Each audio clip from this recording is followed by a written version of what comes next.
Welcome to Nourishing the Mother, an inspired conversation space between Bridget Wood and Julie Tenner on the journey of motherhood through the common thread of parenting, relationship, and sexuality as a path to consciousness. We keep our conversations honest, our experiences real, and our philosophies exploratory. We believe that in order to raise incredible humans, we first have to raise ourselves. We know that in order to rock the family, you've got to nourish the mother. If you are here, you care about paving a path of conscious and intentional motherhood, connected with yourself and your gifts, and also illuminating your children in theirs so we may raise more whole humans who can impact this world in a more humane way. If you desire to integrate your learnings practically and supportively, head on over to bridgetwood.life or julietenner.love to go deeper. And for all live-streamed pre-release podcasts and all our free content, head over to our free Facebook group, Nourishing the Mother with Bridget Wood and Julie Tenner. We are Julie Tenner and Bridget Wood, and we are so grateful you're here. Hello and welcome to Nourishing the Mother. I'm Bridget Wood. And I'm Julie Tenner. And today's podcast is Motherhood as a Rite of Passage, which, Bridgie, you and I cannot get enough of talking about because we see it as so hugely impactful and such an enormous imprint or footprint, if you like, on the experience that that woman then carries forward for the rest of her life. Gosh, it's just so true. And I think it also speaks to how, for both of us, pregnancy and birth has also been such a huge love of both of us, because it's really a time that opens up, really we're wide open to that rite of passage.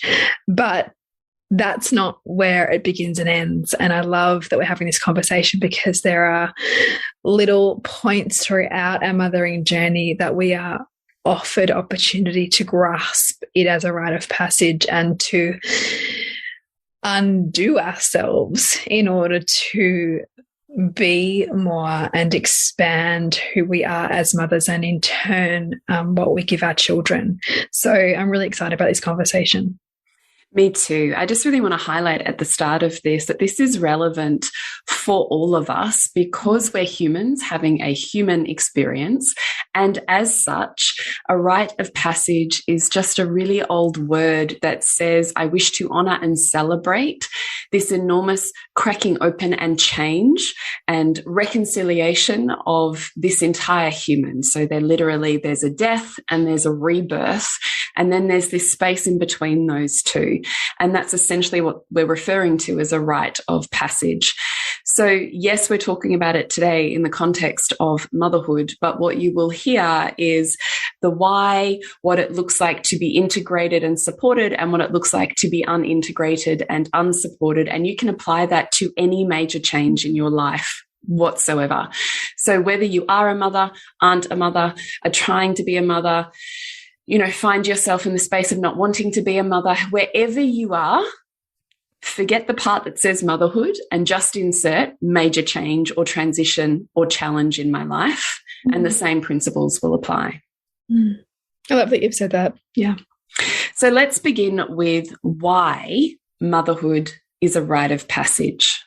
Well, when I was thinking about this, I was thinking, well, first of all, on a biological level, I cannot get past the fact that that period of matrescence, which is essentially what we begin when we first have a baby, and can last up to beyond even the first 7 years. But that early period of pregnancy and birth, we go through more hormonal change than the period of adolescence. And we all know what adolescence feels like.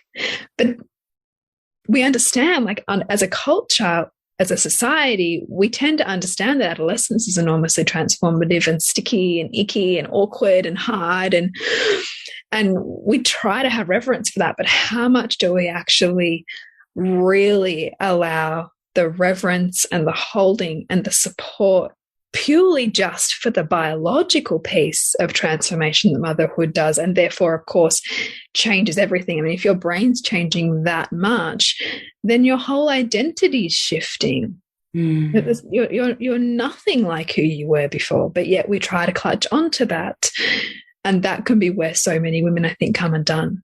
Yeah, I love that you said that, because when you and I were talking about this earlier, you were saying you literally are literally recreating your entire life. Like your body is your life. You're literally recreating your body by virtue of the changes that happen during matrescence.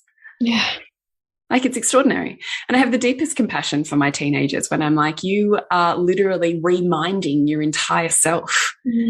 Like, the amount of cellular death, renewal, and creation that happens, they end up with like 30% of the brain that they've had. No wonder they appear to be toddlers.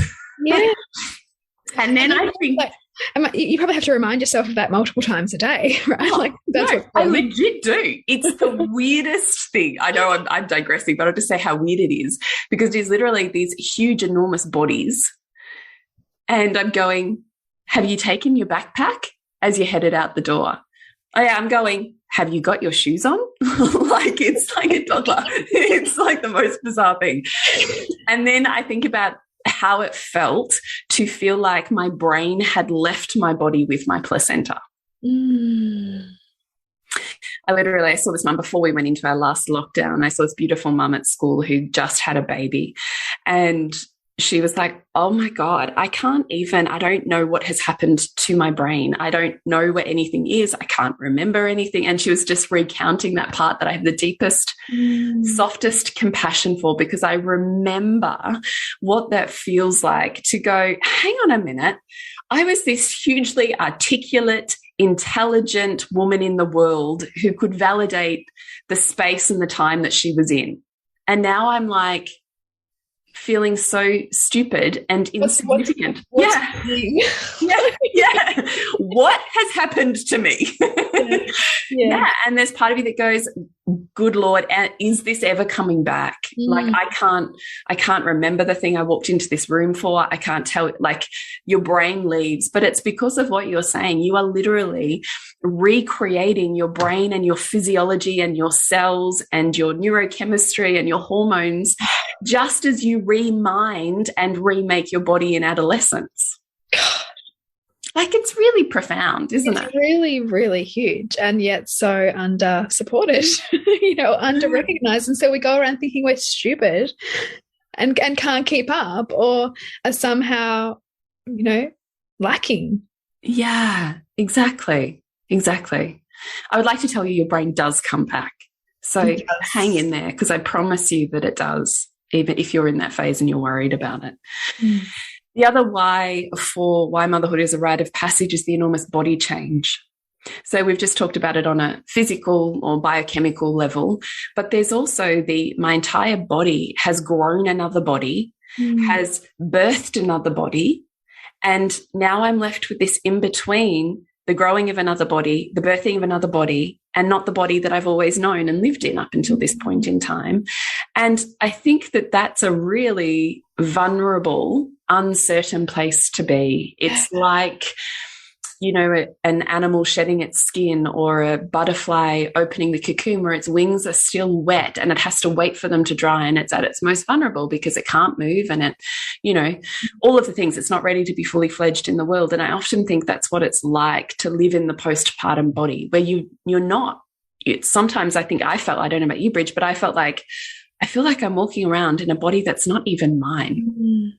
You kind of almost don't really feel like you're in it. Yeah.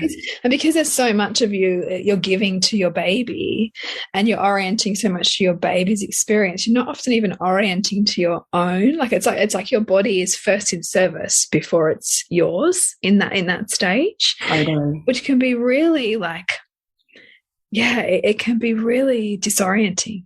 Yeah. And totally destabilizing on your sense of identity too, because if you don't have this surety or perceived, strength and place in the very vessel that carries you around, it's pretty hard to find your strength and place in the world.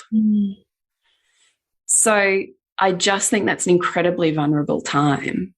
which I think should have more delicate care taken of those women. And imagine if we looked at that space reverently rather than, I'm not enough here, I need to get back to the body that was, or I need to get out of this body that is. But instead that we were, you know, reverently held in that space of what our bodies had done and how they're looked after and revered and loved. You know, and I also think so many women I know then go on to struggle for years with their sexuality because of how much their bodies have changed. And they haven't actually been able to integrate and love that changed body. Exactly. Yeah. It shows up in intimacy. Yeah, totally, right?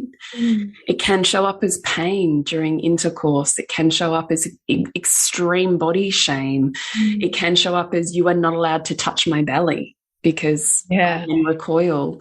You know, my vagina is not okay. I have these scars. I don't like so many things that shut down your capacity to open and be expansive and connected in the future lovemaking with your partner. So there's this huge, like, just change that often is incredibly hard to reconcile and integrate. And what I see is, because we do this so poorly as a society, that it often isn't, which I know we'll talk about next. So then on top of that, you have life change. So we've got psyche changes, body changes, physiology changes, reminding. We also have life changes. Your life has just changed and will never be the same again. Ever. You can't go back. It's never going to be the same again. That's how you know it's the rite of passage. A rite of passage says there's this line, you've crossed over it, it's never going to be the same. So we need to honor the fact that there's a huge amount of emotional and identity processing that happens when you are faced with a life that that will never look the same, in a body that will never feel the same, and in a psyche that potentially won't know how to feel the same. And that's looking, I think, for something to anchor, or you know, something to clutch onto, right? And so if we don't have a process or some way to navigate that, then we latch onto what our culture tells us we need to be, which is one of the greatest tragedies to our sense of self. And, you know, we see this with our children. If they don't have an adequate rite of passage through the teenage years, then they will totally attach to what our culture says is hot or sexy or desirable or who you should be. Right. And the same thing goes for women and for mothers. And, you know, I even wrote a post today like that in social media can be our greatest inspiration or our greatest kryptonite, depending on what your fetus looks like, because it could be the very thing that undoes you and leaves you broken because you're not who you think you should be, or it could be the very thing that carries you through a rite of passage if it's, you know, curated in a way that's honoring and nurturing, right? Yeah, totally. You can curate your social media. It should feel good when you open up your phone, not spiral you into self-minimization. Then on top of that, there's relationship changes. So the relationships that you've held up until this point also will never be the same again. The relationship with your intimate lover has changed and will continue to change forever. The relationships with your parents, the relationships with your friends, the relationships with your colleagues, the relationships with your, who knows, neighborhood friends, I don't know. Relationships change because there's a shifting in priorities. There's a shifting in values. There's often a returning to past wounds and hurts that can create resentments and triggers and frustrations that arise within those relationships. And those relationships that used to be deeply nourishing, that were based on a set of rules pre this experience, and now those rules have changed because your life and needs have changed. Sometimes those rules don't fit that friendship anymore. / relationship. So that's also part of why it can feel so isolating, is because everything is up for negotiation. Everything gets thrown topsy-turvy. I often think of it like one of those, you remember those old school sand, like flip frames that used to be in the water? Oh, yeah, yeah. You know, and you used to like flip them over and it'd be like a desert storm, and then it'd slowly settle into these beautiful like mountain peaks or whatever. I often think of it like that, in terms of you just get flipped and you're in the sandstorm and you have to, there's almost like this distillation while everything settles into a new identity, reality, step forwards, and then you can navigate the landscape when you can see it. But it's about this shaky part, right? Is how, what we're talking about is the sandstorm. How do we help you integrate and see with better clarity and create those mountains with a sense of intentionality, rather than feeling like you're blown in the wind by them?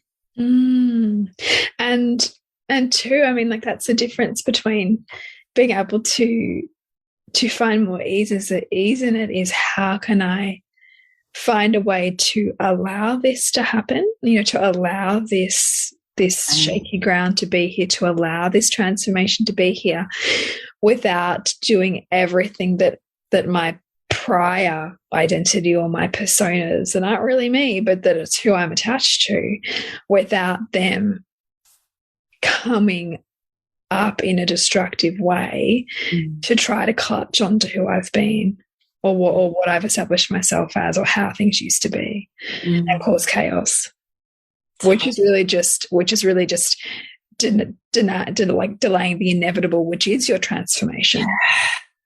Yeah.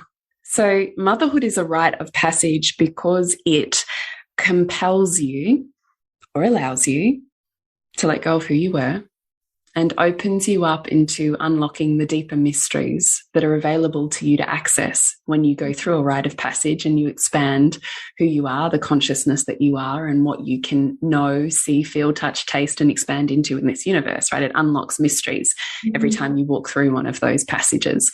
Otherwise, your world stays as small as the reality that you keep it in, right? Yeah. Versus each time you unlock deeper mysteries. So we hope that we've given you a run through of why your experience of motherhood and transition into it, regardless of how many times that is, because with each child comes all of this again. So it's a rite of passage every time, including pregnancy loss and child loss. So every single time you're going through this process of a rite of passage, it requires attending and a convalescence awareness, I would say. So let's just assume we do what the vast majority of our culture does, which is move through a rite of passage in an unintegrated and unsupported way. What does that look like? Messy, full of blame, insecurity, anxiety. Yeah. Looking for things outside of yourself to make yourself okay. Trying to control with obsession the controllables, you know, like a nursery, or, you know, the baby's clothes. Yeah, totally. Sleep patterns, feeding patterns. Yeah. The gadgets. Yeah. The birth. Scheduling. Yeah. So hard, isn't it? And I also have the deepest compassion for that, because I can see, you know, insidious ways where that's kind of things played out in my psychology too. Oh my gosh, me too. And when you're up on shaky ground, your survival instinct kicks in and you look for what you can control to hold on to safety. Yeah. But the tighter we grip to control, in actual fact, the more out of control we feel. Yeah. Like under the gripping so tightly to control is this intense experience of being out of control and not knowing how to be there. So that's why you can have a huge amount of compassion for it, is because that's a fucking scary place to be. And, you know, our brains are wired to seek control. So like one of the 4 threats that our brain perceives is feeling out of control. And so part of navigating, if we were to move on to how you would navigate a rite of passage, would be to how to create safety, i.e., a perception of control for yourself to allow yourself to move in an integrated way through that transition. What does that mean exactly? Can you break that down? Well, I'm thinking about, the ways in which you and I facilitate rites of passage, which is creating a space where it says, this will hold you so that you can unbecome. It's so true, because where else can you? No. You can't as a mum, because you've got someone you've got to look after. Yeah. And it feels incredibly unsafe to try to do that and hold at the same time. Totally. Or ask a partner who's going through their own rite of passage and possibly quite unintegrated. Asking them to hold can be almost impossible, because you can't both, you need to take it in turns, essentially, for you to each integrate and transition in a way that allows both of your wholeness.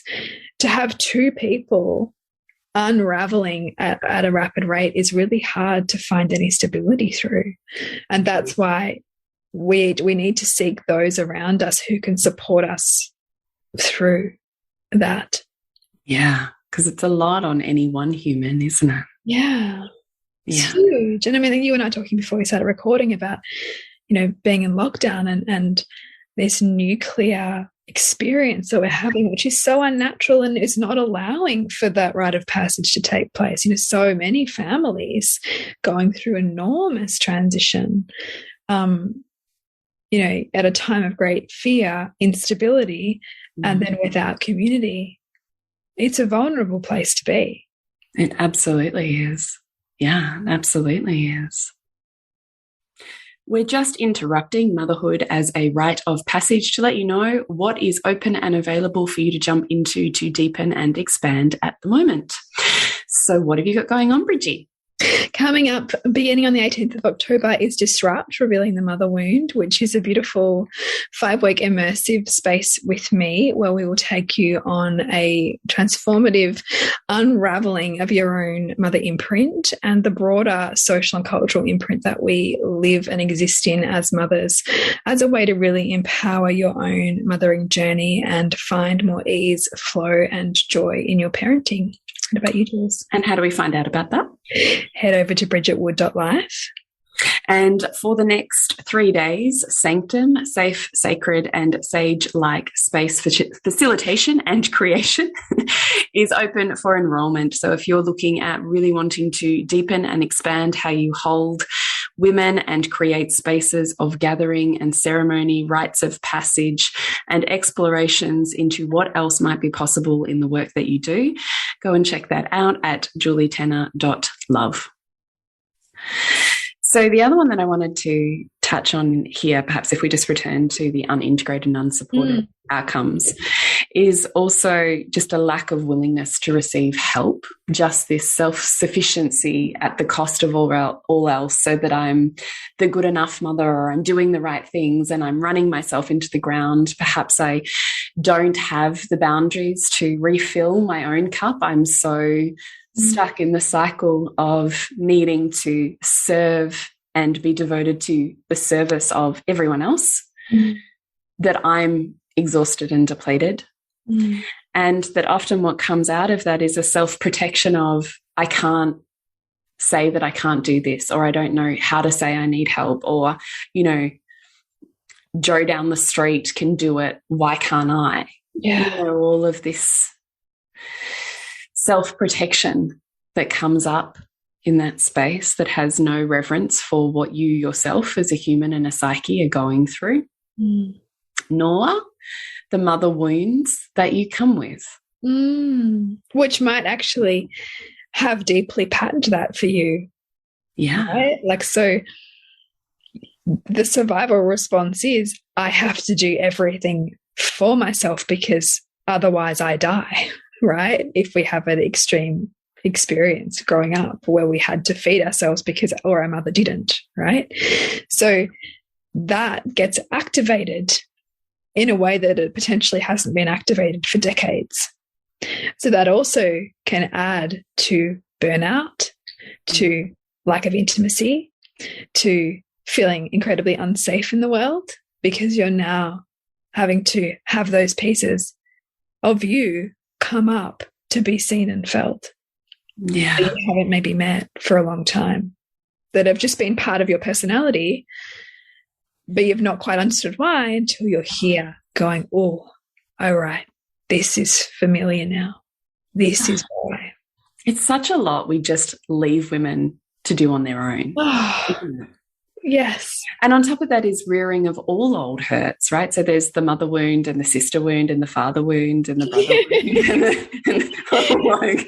And all of these old hurts that by virtue of revisiting your own childhood through the age and stage of your child, you come up against I want to say against, that those old wounds and triggers revisited for you, old patterns that no longer serve you, that you're being asked again to shed and let go of this way of being and belonging, and perhaps clinging tightly onto this is the way I am in the world, or this is the way the world is. And no doubt your experience of motherhood will ask you to completely flip that and put it all up for negotiation. So we're revisiting all of these old hurts and wounds, and then we're coming crashing into essentially a nightmare that we were unaware of while we were running a projected future fantasy. Do you want to take us through what that is? Yeah, so I love this. I love it. Love and loathe this kind of truth, this universal truth that, you know, the bigger the fantasy, the greater our experience of a nightmare. So if we have this fantasy on our motherhood being this, you know, deeply nourishing time, and that we're going to just love and adore being a mother, and it's going to feel beautiful and connected all the time, and we're going to, you know, effortlessly transition perhaps who we were to who we're becoming, and our relationship will thrive and we'll enjoy spending time with our children, like, you know, stack, Hallmark card after Hallmark card, right? Perfect mother myth, like everything, throw it all in, like, you know, and say that's what I want to be. Tie it with a nice bow. The less we examine, at the same time as all those ideals we might like, the less we examine the other side of each of those, which might be feeling resentful, feeling, you know, overwhelmed, having tricky parts in our relationship because we're having children. The less examined those things are, and the less recognized they are as part of a whole experience, the more challenge and pain they're going to bring up for us, because we've had an attachment to our success, or the right way being everything in column A and nothing of column B. So we're essentially attached to this one-sided experience of life. So the more that we seek ease, or the more that we seek for people to support us, the more that we are going to attract challenge and attract a sense of hardness and stuckness and constriction, because we're trying to avoid them. And by the very avoidance, we're inviting it. And so part of recognizing a transition that we're going through is recognizing, I guess, a little bit like labor, and a little bit like birth, and a little bit like those early weeks and months of sleeplessness, is there's going to be pain here. But that pain is purposeful. So I don't say I want to have a baby and just check out of, like, the experience of labor. Like, I know that the labor is setting me up for the experience of parenting this child, and I have to go through that. That is a rite of passage. For me to try and skip that is for me to try to have, like, I don't know, like, have the gold shiny thing at the end without doing the work to have that. It's part of the process. And so we also don't get a deep and intimate relationship without moving toward every little piece of us that wants to close, or wants to avoid, or wants to just shut down. Like the deeper connection, or the more expansive love is on the other side of every time I wanted to close. Yeah, and I think it's a lot like aware parenting is you never miss an opportunity, do you? So whatever you choose to bypass, you're just delaying. Like you can't escape pain and suffering. You just delay it. And because we're pleasure-seeking, pain-avoiding creatures, right, we choose what we perceive in this moment to be the lesser pain and the greater pleasure. Yeah. But in actual fact, it just keeps mounting and building until it was going to be the feather. Then it's the brick. Now you're getting the sledgehammer, because what you run from, you run into. And what you bury buries you. Yes. Right? Like, and it's, I mean, you can't escape yourself. It's brutal, right? Like, I mean, that's the reality of it. But I also think it is alchemy when we can go, I can't have one without the other. Yeah. And I can see the beauty and how it's on the way, not in the way. Yeah. Totally. And that ultimately comes from having the questions that we ask ourselves, so we can see that other side earlier, or that as we're going through something, see wider. Like, so for me, like with, Sylvie's birth, when I was really where I didn't want to be in hospital, if it was supposed to be a birth, how do I process this now rather than completely resisting this? How do I surrender to this in a way that makes it my own, not a deeply triggering event? Yeah. Or where I'm really struggling, how do I create community or some kind of container or some kind of transformational experience that helps me call all these pieces home for me now, so that I can take them all with me, and not only the parts of myself that I decide are okay or lovable or attractive, and shun everything else. Which I ultimately will meet in my children if I do that. Yeah. And my partner. Yeah. I do think that's pretty hard to do on your own. Oh, well, yeah. Because you're asking yourself essentially to change or widen your perception of self-suffering current circumstances and open into a more expansive experience. But that requires an ability to look wider than the beliefs that you currently have that are currently creating your suffering in reality. Yes. It's like kind of huge. Yeah, and it's like somewhat counterintuitive as well, because I guess what we're saying is this is the reason why we enter spaces and places with other sages, guides, space holders, and experiences of deep gathering, so that we are opening ourselves into wider perceptions based on someone else facilitating us, and someone else who sees the world differently to us, opening our view and opening our eyes and opening our perceptions. It's pretty hard to open your own perceptions when you're stuck in the brain and perceptions that created them in the first place. Yeah, absolutely. I love that you've said that, because it's true. Otherwise, we can end up just going round and round in circles in our own brain. There's no benefits. I can't possibly imagine how this could be a benefit to me. There's no, this is da-da-da-da-da. You need to be facilitated through that. That's pretty hard to find on your own. So let's talk about then to round this experience of what it looks like to be unintegrated and unsupported as a rite of passage. I'd also say that rites of passage stack. So each time you enter a new rite of passage, anything that's unresolved also just comes along with you for baggage, for an extra ride through the next rite of passage, the next moment that you're opening. It just kind of amplifies it.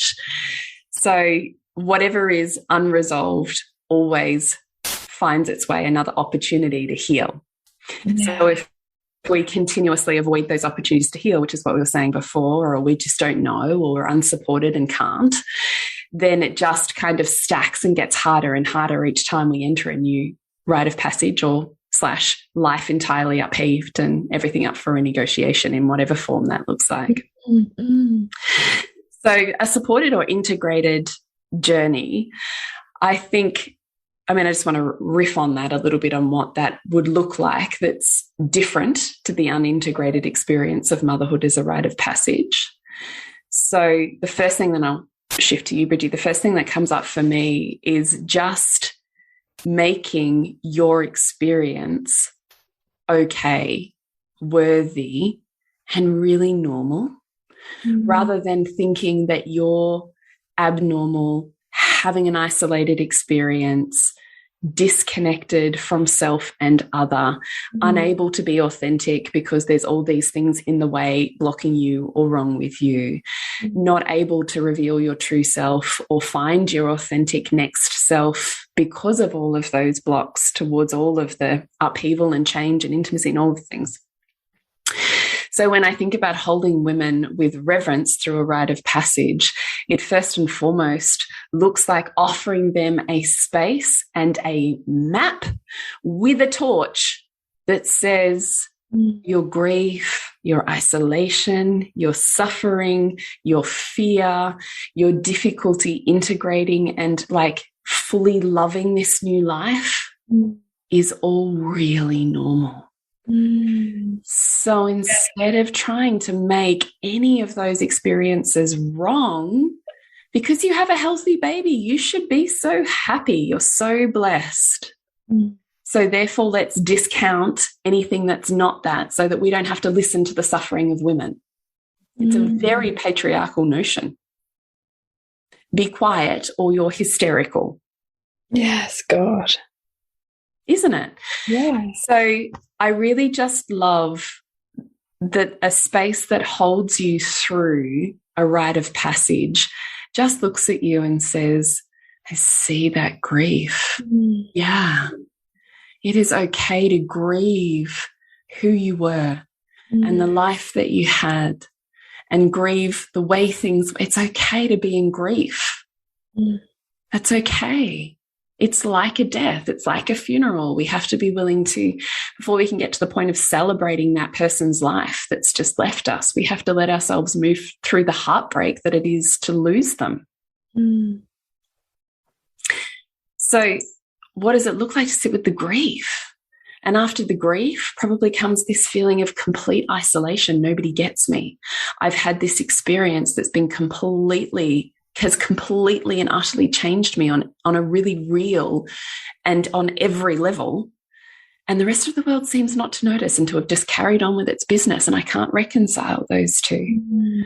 And I can't speak to my mum or my partner anymore. I can't speak to my best friend anymore. My experience seems so different to someone else's experience, so therefore I can't share it. And the isolation just sinks further and further in. And the more we don't recognize ourselves, the further we sink into isolation and the less we seek connection. And there, the more isolated we are. Like it just is a self-perpetuating cycle. It reinforces itself and creates more hardness, often more disconnect. Right. And the fear that it is to have left the safety of the cocoon, a home that you knew, it may have grown too small for you and it was uncomfortable, but it was the only home you'd known. And you don't really know when you take a step outside of there who you're going to be. You haven't seen your wings. You don't know what you look like. You don't know how you're going to walk. You certainly don't know how you're going to fly. So to not know who you are yet or how you be in the world yet, and yet to know with absolute certainty you're not who you were and you can't stay here because it's itchy and sore and it hurts. Like, that's fucking brutal. Of course you would fear that. It's so brutal. Yeah. So there's that. And then I also think once you move through or you're able to really complete those cycles of grief, isolation and fear that naturally occur within a rite of passage, it's really normal, would be this phase of integration where, okay, no, I've accepted who I am. I'm starting to get a grip on this new life, new reality, new me. But it is like this yo-yo between it feels like me, this doesn't feel like me at all. It fits me, it doesn't fit me at all. And there's like this. I want to wear this coat. I don't want to wear this coat. Yeah. I love this human. No, I really don't want to be in love with this human. You know, like it's just, I mean, we're both giggling because one, we both recognize that in ourselves.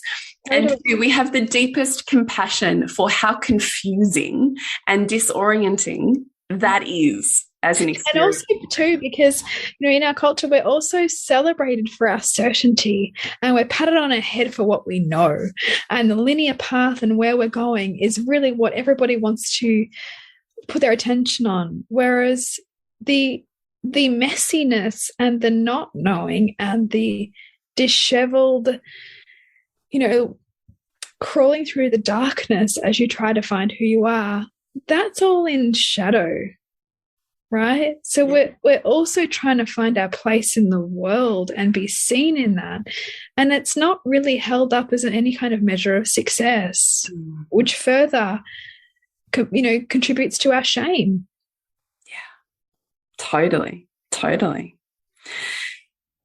So what else does it look like? It looks like a grounded, authentic and embodied way of being belonging in the world, not having to rush to your own defense or justify who you are or the choices that you make.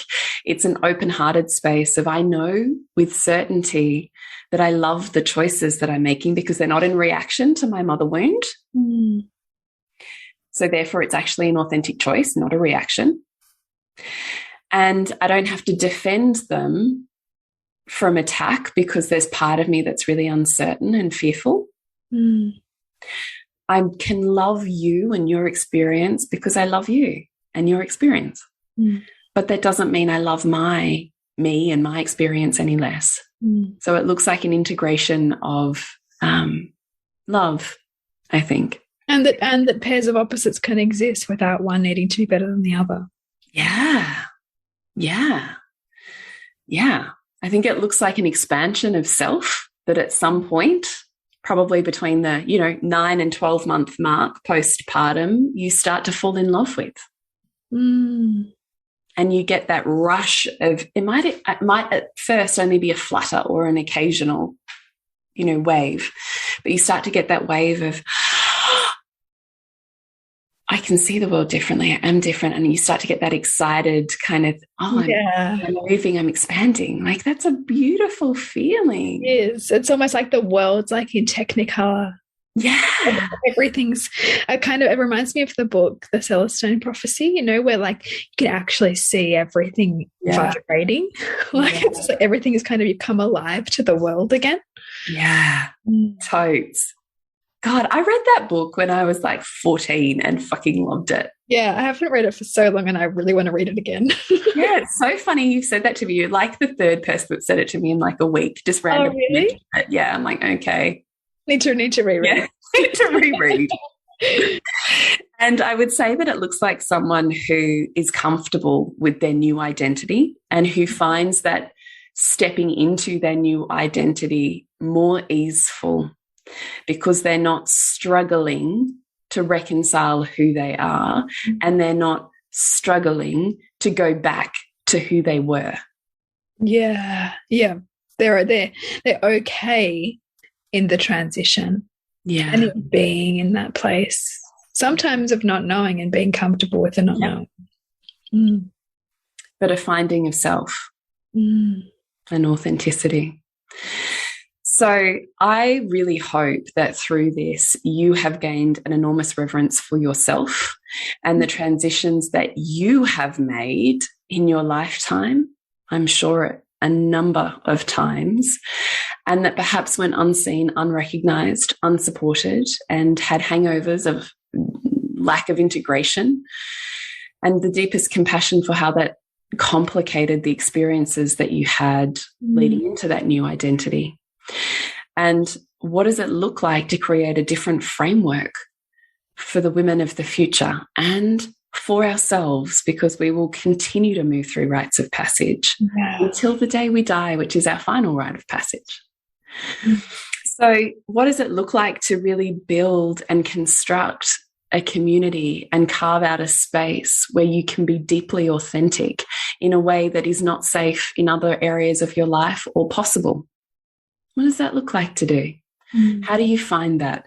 How do you create that if it doesn't exist? And you might be full of fear that, I couldn't possibly, and all these women who, and it's not part of their language. But every single person that I have met is always seeking to deepen their authentic self and to receive connection. Yes. It's part of our innate human nature. I think we're all seeking that. Yeah, me too. So if you're feeling called and you don't yet even fully tangibly know why, or you want to deepen it, then I invite you into Sanctum, which only is available for another 3 days. Enrollment closes on Thursday the 16th, and that's a 5-week journey with me where we move through and integrate what it looks like to have an integrated rite of passage, how you hold that and facilitate that for potentially groups of humans or women, what it looks like to hold space, safe, super safe, trauma-informed and responsive space, and what it looks like to create a business that feeds your life force, energy, and soul as much as it can actually be financial for you. So I really invite you to check that out at julietenner.love or on the socials. That's a beautiful, beautiful offering. And if you feel called to really deepen your understanding and exploration of your own mother wound and the imprint that you've come with, then I really invite you to consider joining Disrupt, Revealing the Mother Wound, which begins on the 18th of October, which is a 4-week program, which will have a number of trainings and workbooks, circle and facilitation through the group. So it'll be a really beautiful, intimate space for you to go on more of your own journey of integration. I was looking at your post today. What are the modules? What do you know? What the kind of overarching? Yeah, you put me on the spot. Yeah, sorry, only because I was literally reading your post today, going, "Oh, yeah, that's a beautiful flow through the transition of working out what your wound is, how it's impacting you, and how you heal it." Yeah, so it's mapping your own wound. So that's uncoil. So to understand what that looks like and how that shows up in you, and then it's understanding the broader sociological imprint that we all come with, whether we're conscious of it or not, because our motherhood is socially and culturally created. It's not just something that we experience in isolation. And so after those 2 modules, we then journey on to the next one, which I thought I would open up and remember what it's called because it's completely left my brain right now. The next one is Anchor, which is the family dynamic, and then your own inner mother. So looking at your own family dynamic and how your mothering is or isn't valued in your family dynamic, and how you can enrich and cultivate your own inner mother, because so often we will seek the outer mother for what we can't hold within ourselves. And each child we have, each rite of passage we go through, that edge gets tested. And so it's asking us to both be open to the outer resourcing, but resource within ourselves. And then finally, it's artful. So repatterning the imprint for more connection and freedom. So practical embodiment practices to repattern that within you. And then also how to do that in relationship with your child, because our children are always offering us opportunity to heal with them. And being able to do that is a really, really beautiful way to deepen our intimacy with our kids and also love mothering more, which is what we all want, right? So yeah, that's the flow. It's really beautiful. Thanks. I'm hearing you talk about that at bridgetwood.life. Yeah, thank you.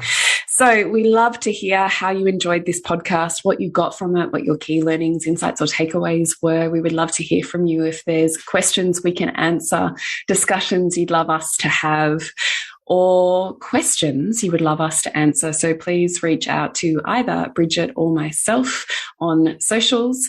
You can send us emails through our private accounts, or you can go on to Nourishing the Mother on Facebook or Instagram and send us a message through there. And we would love to hear from you, and we would love the opportunity to meet the conversation exactly where you're at. We would. Remember to nourish the woman, to rock the family. And we'll see you next week when we continue to peel back the layers on your mothering journey. Thank you so much for listening. We literally couldn't do this without you. Please share this podcast with anyone you think it would be medicine for. If you desire to integrate your learnings practically and supportively into your life, then head on over to bridgetwood.life or julietenner.love to go deeper. And if you feel like giving back a little to this free content, please rate us on iTunes or Facebook, all of which helps the podcast reach more mamas who need this type of tonic for the soul.